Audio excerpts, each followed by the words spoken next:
Raphaëlle Dornano, je suis l'associée fondatrice de Dornano & Associés, mon cabinet que j'ai créé en mars 2015.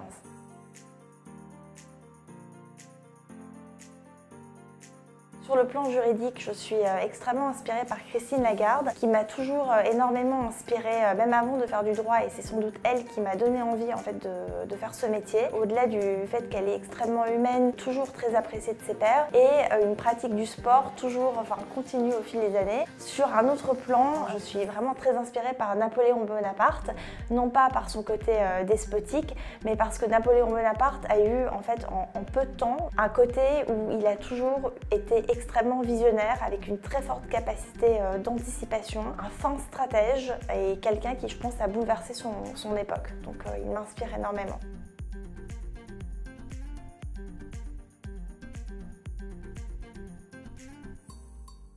Dans mon cas, c'est un peu particulier parce que j'ai un double parcours finance-droit. D'abord finance, puisque je suis diplômée de l'ESSEC et expert comptable. Pendant que j'étais en finance, j'ai découvert une passion pour le droit. Et à ce moment-là, la loi Macron est parue, permettant en fait l'interprofessionnalité du droit et du chiffre. Et j'ai sauté sur l'occasion, en fait, en créant le premier cabinet à faire à la fois de la due diligence financière et juridique, en combinant cette double expertise. Les fonctions premières d'un associé, c'est d'abord forcément la fonction commercial, au-delà de la compétence qui semble évidente. Ce qui m'amène à la troisième dimension du rôle d'associé, c'est celle de chef. Un associé, c'est quelqu'un qui vraiment est à la tête d'une équipe, qui en endosse la responsabilité, qui est capable de concevoir la stratégie, d'élaborer la tactique qui va avec. Donc voilà, il y a une dimension vraiment extrêmement multifacette dans le rôle d'associé, avec compétence, commercial et chef. C'est les 3 C en quelque sorte.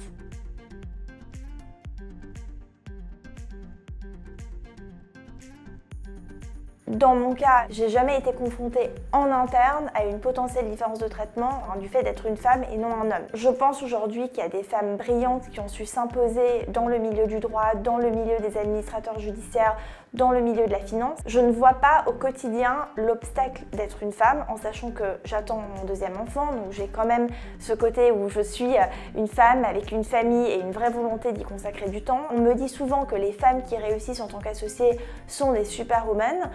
Je sais pas ce que c'est qu'être une superwoman. Enfin, moi, j'estime pas être une superwoman, mais si être une superwoman, c'est conjuguer une vie de famille épanouie, le fait d'avoir des enfants, de les aimer et d'y passer du temps, tout en étant extrêmement ambitieuse et autant, voire plus que certains hommes, je ne vois pas le problème.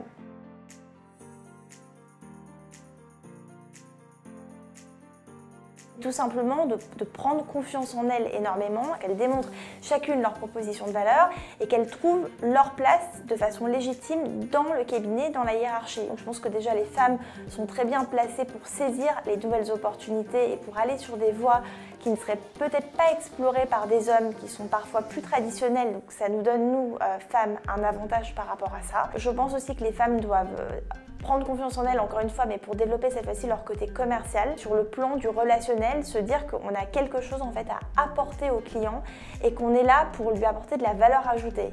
C'est une position qui peut paraître un peu osée en quelque sorte, mais c'est la seule qui est viable pour vraiment que cela fonctionne d'un point de vue commercial. Et en plus, c'est authentique.